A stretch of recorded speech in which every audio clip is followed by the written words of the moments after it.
τέτοια η πίεση στις αποστολές, το άγχος που δημιουργείται και γι' αυτό άλλωστε κρατάνε και κανένα εξάμηνο περίπου, έτσι.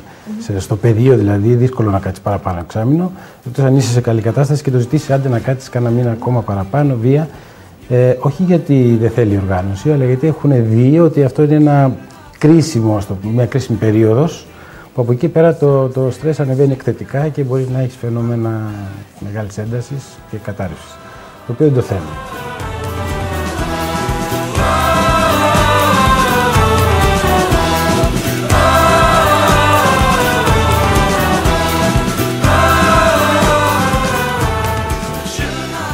Χαρά που αντλούμε περισσότερο είναι όταν βλέπεις ανθρώπους να σώζουν τις ζωές τους, παιδιά, γυναίκες που είναι ευάλωτοι πληθυσμοί, ας το πούμε έτσι. Και όταν βλέπεις τέτοιους ανθρώπους να σώνουν τις ζωές τους, δεν μπορείτε να φανταστείτε τι χαρά.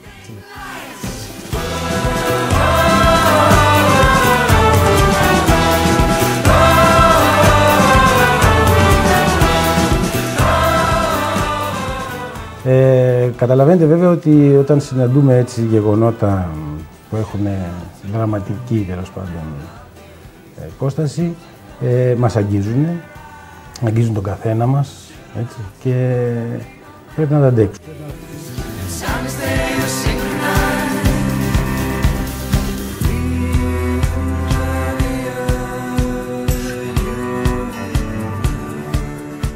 Εγώ δούλευα πάρα πολλά χρόνια εκτός της οργάνωσης, ας το πούμε έτσι, στον ιδιωτικό τομέα, σε μεγάλη πολυεθνική μάλιστα.